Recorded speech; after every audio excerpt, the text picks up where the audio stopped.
लेकिन इस मूर्ख और गधे को ये नहीं पता है कि तुम तो एक छोटे से सांसद बने थे, वो भी अल्पकाल के लिए। पहले समझता था कि निरहुआ पढ़ा लिखा ग्रेजुएट आदमी है, लेकिन मुझे ये लग रहा है कि ये पढ़ा लिखा गंवार आदमी है। अहिर गडेरिया कुर्मी चोर धय सारे टंगरी तो बीच में विकास तो हुआ, अहिर मानेगी कि नहीं कि बीच में विकास हुआ? निरहुआ तो कहते हैं कि समाजवादी पार्टी, मुलायम सिंह यादव, अखिलेश यादव ये सब कुछ नहीं किए हैं। हाँ सही कह रहे लगातार हैं। कहते हैं वो। नहीं देखिए नहीं जब नहीं पहली नहीं, बार देखो चुनाव देखो लड़े थे तो देखो अखिलेश यादव देखो पर्सनल बात न- बोले थे। यादव को भारतीय जनता पार्टी क्यों टिकट देगी? क्योंकि किसी बड़े राजनीतिक घराने को, किसी बड़े यादव नेता को गाली दिलवानी जो विपक्ष में बैठा है, तभी तो देगी तुमको टिकट। तुमसे तो 1 लाख गुना अच्छा है ना खेसारी, जो अपनी बीवी अपने बच्चों को लेकर घूमता है। तुम्हारे बीवी बच्चों को तो कोई देखा नहीं, तुम चरित्र की बात करोगे? अगर तुम्हारे अंदर जमीर जिंदा है, तुम्हारे अंदर खून है, तुम्हारे अंदर जीन है यादवों का, तो तुम भारतीय जनता पार्टी से इस्तीफा दो। सारे यादवों को इकट्ठा करो भारतीय जनता पार्टी के, सबसे इस्तीफा दिलवाओ। हमारे साथ यादव सेना के राष्ट्रीय अध्यक्ष शिव कुमार यादव जी हैं। बहुत मुद्दा है बात करने के लिए, शिव कुमार जी के पास हम आए हुए हैं। पहला तो ये है कि यादवों को यदमुल्ला कहा जा रहा है। कौन कह रहा है? निरहुआ कह रहे हैं। खेसारी को बोले थे कि वो यदमुल्ला हो गए, तब से ट्रेंड चल रहा है। निरहुआ, दिनेश लाल यादव उर्फ निरहुआ कह रहे हैं ना। जब तक समाजवादी पार्टी में थे तब तक इन्होंने किसी को यदमुल्ला नहीं कहा। फिर ये जाके जब सामंतियों को, मनुवादियों के गोद में बैठ गए, जिनको आरएसएस कहा जाता है, जिनको भाजपा कहा जाता है, तब से इनको सभी यदमुल्ला नजर आएंगे। लेकिन इस मूर्ख और गधे को ये नहीं पता है कि तुम तो एक छोटे से सांसद बने थे, वो भी अल्पकाल के लिए।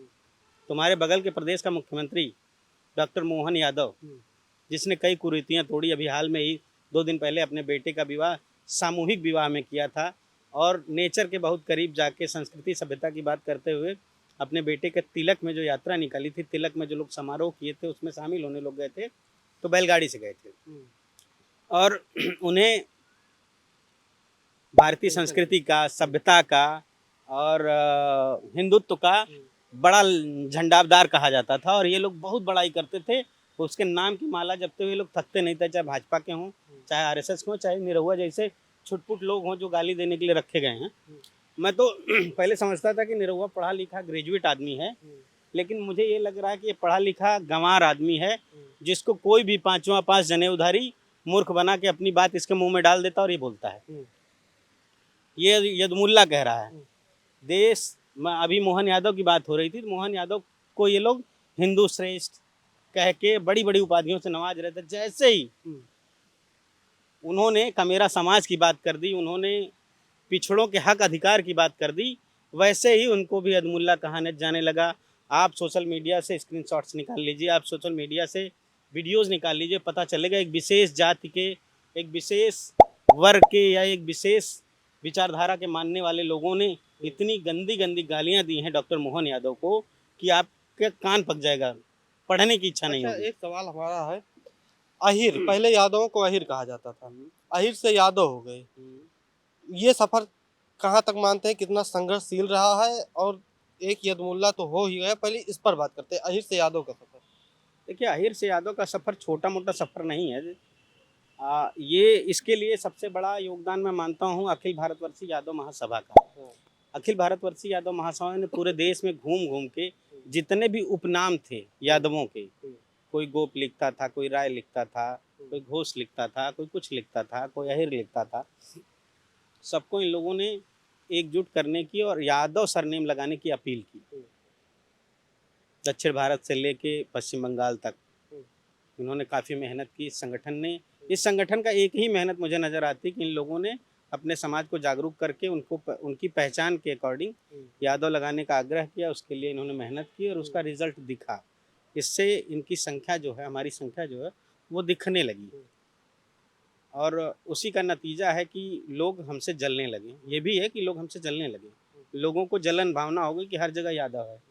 भाई, जब हमारी संख्या ही ज़्यादा है और संख्या के हिसाब से संविधान की, देश की व्यवस्थाओं को अगर बंटवारा होने लगे, इनको डर मालूम क्यों है आरक्षण लागू हो जाने का या सामाजिक बंटवारे से? डर इसलिए है कि अगर बराबर बंटवारे की बात हो जाएगी, सामाजिक न्याय की बात हो जाएगी, जिनकी जिनकी जितनी संख्या है उतना उनको अधिकार मिल जाएगा, तो 14 से 15% तो यादव हो जाएंगे। तो 3% वाले तो उसका विरोध करेंगे ही ना, गाली देंगे ही ना। वही हो रहा है।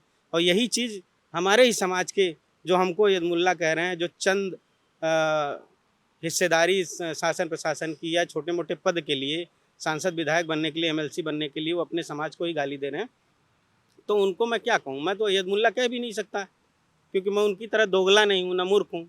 मुझे पता ही है कि विभीषण ना होता तो राम की हैसियत नहीं थी कि रावण को मार लेते। तो ये हमारे समाज के विभीषण है, जो रावण है। रावण ही कहिए हमको। हम अपने अधिकार के लिए लड़ रहे हैं तो रावण है, हम अपना परिवार बचाने के लिए लड़ रहे हैं तो रावण है, न समाज बचाने के लिए लड़ रहे हैं तो रावण है। रावण ने परिवार और समाज बचाने के लिए लड़ा। बिल्कुल लड़ा, अपने परिवार के लिए तो लड़ रहा था भाई। वो उनकी पत्नी को उठा के ले गया, जो भी किया वो अलग बात है, लेकिन राम की लड़ाई तो अपनी पत्नी को बचाने की थी ना। ये सवाल नहीं, सवाल हमारा ये था कि ये सामाजिक सोच की हम बात कर रहे हैं इसमें, कि यादव जैसे गांव में पहले लगभग आज़ादी 1947 में मिली, उसके बाद 30 साल तक यादव अहीर ही कहे जाते थे गांव में। अभी भी अहीर कहे जाते हैं। नहीं, लेकिन कुछ सुधार आया है, यादव भाई आईएएस आपके बनने अंदर, लगे, पीसीएस आपके बनने अंदर लगे। सुधार आया। आईएएस अगर है, आईएएस अगर चमार भी है, पासी भी है, कोयरी है, कुर्मी है, तो भी जो अपने आप को संवर्ण कहते हैं, हिंदू श्रेष्ठ कहते हैं ना, संघर्ष करके वो अपने यहाँ नहीं, वो लोग शादी कर लेंगे उनके यहाँ। तब ये भूल जाते हैं कि वो चमार है, वो अहीर है, वो कुर्मी है, वो पासी है, वो खटीक है, वो धानुक है, सब भूल जाते हैं लोग। लेकिन जो आप कह रहे हैं कि अहीर समझते, आज भी अहीर समझा जाता है। आज भी जाइए ना गाँव में, हमारे समाज के बारे में लोगों ने कहावतें कह रखी हैं, अहीर गड़ेरिया कुर्मी चोर धय सारे टंगरी तोड़। बीच में विकास तो हुआ, मानेगी कि नहीं कि बीच में विकास हुआ? विकास हुआ, बिल्कुल समाज का विकास हुआ। जब जब आपके लोग सत्ता में होंगे, उसमें आपको भागीदारी मिलेगी, आपको बराबरी का मौका मिलेगा, आपको शिक्षा लेने का मौका मिलेगा, शिक्षा के बाद आपको शासन प्रशासन में भागीदारी मिलेगी, तो विकास तो होगा ही होगा। किसके समय फिर यादव का विकास हुआ, जब आप कह रहे हैं कि आपके लोग सत्ता में होंगे? किसके समय हुआ? भाई देखिए, जब दिल्ली के मुख्यमंत्री ब्रह्मशंकर जी बने, तब वहाँ मिला लोगों को। नेताजी और लालू जी और शरद जी, इन तीनों लोगों ने सबसे ज़्यादा संघर्ष उत्तर प्रदेश में किया। इन लोगों ने सबको लामबंद किया, खाली यादव ही नहीं, बैकवर्ड दलित जातियों को भी लामबंद किया इन लोगों ने। पिछड़े दलितों को इन लोगों ने अधिकार दिलाया। तो मैं फिर वही बात कहूँगा, जिसकी संख्या ज़्यादा है, जैसे दलितों में चमारों की संख्या ज़्यादा है, तो लोग कहते हैं दलितों ने चमारों ने दलितों का हक खा लिया। वैसे ही पिछड़ी जातियों में यादवों का संख्या बहुत ज़्यादा है, तो लोग कहते हैं यादवों ने हक खा लिया। अब 10 में से 4 अगर यादव रहेंगे, एक संख्या मान लीजिए अनुमानित कि कोई 10 लोग खड़े हैं, उसमें 4 अगर यादव हैं, तो 4 यादव दिखाई नहीं देंगे, कहेंगे अरे इसमें 4 यादव कहाँ से आ गए। 10 दलितों की संख्या, उसमें 4 चमार हैं, तो लोग कहेंगे 4 चमार है, ये कैसे हो गए, 4 कैसे हो गए, 1 होना चाहिए। भाई जब उनकी संख्या ही तुमसे ज़्यादा है, तो संख्या अनुपातिक रूप से ज़्यादा दिखाई देंगे ना, तो उसको एक्सेप्ट करो। उनकी आबादी इतनी है कि जिसको तुम छुपा नहीं पा रहे हो। अब उसको तुम दूसरी तरफ से कहो कि अरे नहीं, ये सत्ता में ज़्यादा हो गए, इन्होंने इनका हक अधिकार खा लिया, तो इस तरह बेवकूफ़ बनाने की व्यवस्था है, लोगों को बरगलाया जा रहा है। और जो लोग बेवकूफ़ बन रहे हैं, वो अगर ऐसे ही बनते रहे, तो ये सत्ता में पढ़ेगा वही बढ़ेगा। पढ़ेगा और लड़ेगा, दोनों करना पड़ेगा। पढ़ के भी तो लोग भगा दिए जा रहे हैं। कॉलेजियम आ गया है, लैटरल एंट्री आ गई है, ये काहे के लिए है? ये अपने नाकारा लोगों को। अभी आज के पेपर में मैंने पढ़ा कि कोई मैथमेटिक का एक सवाल था, जिसको 300-350 ट्रेनिंग आईएएस ऑफिसर बता नहीं पाए, उसको राजनाथ सिंह ने, हमारे गृह मंत्री ने, अपनी उंगलियों पे कैलकुलेट करके बता दिया। तो सोचिए, वो 350 नाकारा लोग हैं, जो उंगलियों पे कैलकुलेट करने वाला सम्स नहीं क्लियर कर पा रहे हैं, वो आईएएस बनेंगे। गृह मंत्री ने खुद एक्सेप्ट किया ना। आजमगढ़ वाले लगातार सवाल क्यों उठाते हैं आईएएस पीसीएस पे? मैं मुझे ही नहीं, सबको उठाना चाहिए, सबको उठाना चाहिए भाई। जो पूरे देश को चलाते हैं, प्रदेश को चलाते हैं, जिनके हाथ में सब कुछ है, उनके बिना मुख्यमंत्री कोई काम नहीं कर सकता। अगर वो इस तरीके की, उनके बारे में कुछ ऐसा आएगा, या ये आएगा कि लेटरल एंट्री के थ्रू रिलायंस में 20 साल जॉब किए हुए आदमी को उठा के डायरेक्ट सेक्रेटरी बना दिया गया, बिरला में काम किए आदमी को डायरेक्ट सेक्रेटरी बना दिया गया, फिर उनका सरनेम देखा जाएगा, सिर्फ ठाकुर बा बनोगे, तो सवाल क्यों नहीं उठेगा? निरहुआ, आप कह रहे हैं कि नेताजी ने बहुत किया समाज के लिए। निरहुआ तो कहते हैं कि समाजवादी पार्टी, मुलायम सिंह यादव, अखिलेश यादव, ये सब कुछ नहीं किए हैं। हाँ सही लगातार कहते हैं वो। नहीं, पहली बार देखो, चुनाव देखो, लड़े थे तो देखो, अखिलेश यादव देखो, पर्सनल बात बोले थे बहुत। नहीं, देखिए क्या है कि अगर आपके बीच का आदमी आपका दुश्मन होता है या दूसरे खेमे में जाता है, तो उसके पास होता क्या है? आपकी बुराई करने का ना।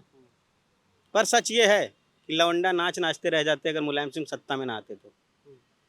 पता कर लें 2 पीढ़ियां जाके किसी घरवाही चरवाही कर रहे होंगे इनके घर वाले। हम इनकी ही बात नहीं करते, हमारी भी 2-4-6 पीढ़ियां जाएंगे ना तो किसी घरवाही या मजदूरी ही कर रहे होंगे लोग, हमारे परदादा और उनके बाबा दादा लोग। जो सही है उसको एक्सेप्ट करो। तुम्हें मुलायम सिंह को मतलब गाली गांव देना, से निकल के शहर में जो पिछड़ा समाज, दलित समाज आ गया, इसमें नेताजी, मायावती जी सबकी देन मान रहे हैं। बिल्कुल देन है यार, क्यों नहीं देन है, एक्सेप्ट करना चाहिए। मान्यवर कांसी राम की देन है, मुलायम सिंह की देन है, लालू यादव की देन है, शरद यादव की देन है, मायावती की तो देन है। कुछ जो लोग ये क्यों कहते हैं कि ये लोग कुछ नहीं किए, समाज को गुमराह किए? फिर वही बात है, मैं कह रहा हूँ ना कि अगर विचारधारा हमने छोड़ दी, हम सेल्फिश हो गए, हम मतलबी हो गए, हम अपना हित सोचने लगे, हमको समाज के हक से कोई मतलब नहीं है, तो हम किसको गाली देंगे? अपने किसी को ही ना।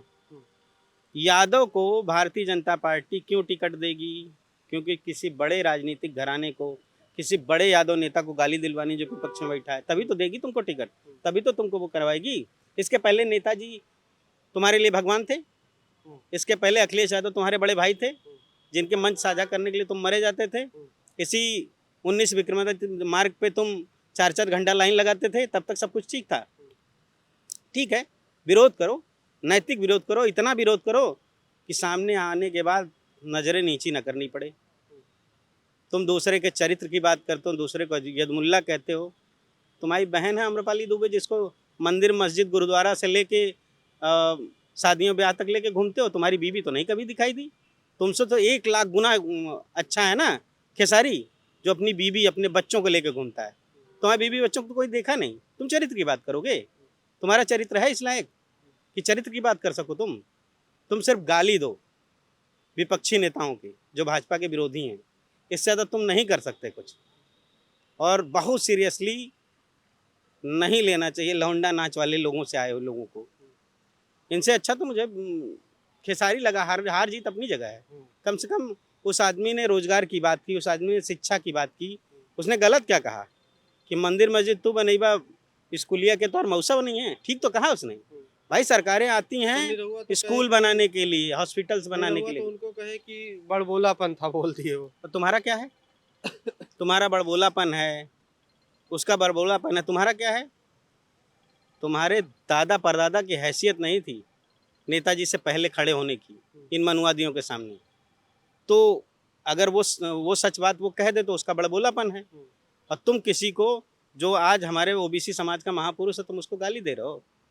इस गधे को ये तक नहीं पता है कि इसी देश में आज़ादी के बाद हाथ उठा के प्रधान बनने की परंपरा थी। और कौन बनता था हाथ उठा के प्रधान मालूम है? ठाकुर, ब्राह्मण, भूमिहार, लाला, और कोई नहीं बनता था।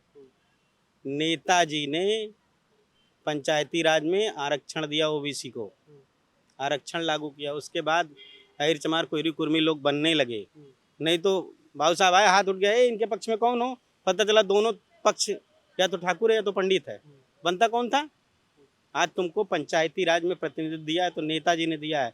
सेना में शहीद होने वाले लोग, बॉर्डर पे शहीद होने वाले लोगों के बेल्ट आते थे, टोपियां आती थी, उनका बक्सा आता था। उनके घर वाले उनका पार्थिव शरीर देख पा रहे हैं, उनका अंतिम संस्कार अच्छे से हो पा रहा, तो उसके दिन नेताजी हैं। क्या सारे के सारे यादव हैं सेना में मरने वाले? अभी इस मूर्ख ने ये कहा कि नेताजी रक्षा मंत्री थे, वो क्यों नहीं बनवा दी? वो चाहते तो बन जाता। इसको यही नहीं पता है कि उसके यही नहीं पता है कि जब तक दोनों सदनों के, राज्यसभा और लोकसभा में आपका बहुमत नहीं होगा, प्रधानमंत्री आपके मन का नहीं होगा, वहाँ पे रेजिमेंट का प्रस्ताव पास नहीं होगा, बाकायदा कानून नहीं बनेगा, तब तक रेजिमेंट नहीं बन सकती है। अगर तुम्हारे अंदर जमीर जिंदा है, तुम्हारे अंदर खून है, तुम्हारे अंदर जीन है यादवों का, तो तुम भारतीय जनता पार्टी से इस्तीफा दो। सारे यादवों को इकट्ठा करो भारतीय जनता पार्टी के, सबसे इस्तीफा दिलवाओ और कहो कि जब तक रेजिमेंट नहीं बनेगी तब तक हम पार्टी को त्यागते हैं, लात मारते हैं। तब जानू तुम्हारे अंदर जमीर है, तुम अहिर हो, तुम अहिर शौर्य की बात करते हो, तुम अहिर की वीरगाथा की बात करते हो, नहीं तो तुम सिर्फ भाजपा की दलाली कर रहे हो। तो हमारे साथ शिव कुमार यादव जी थे, तमाम मुद्दे पर बात कर रहे थे। आपकी क्या राय है कमेंट में बताइएगा। धन्यवाद।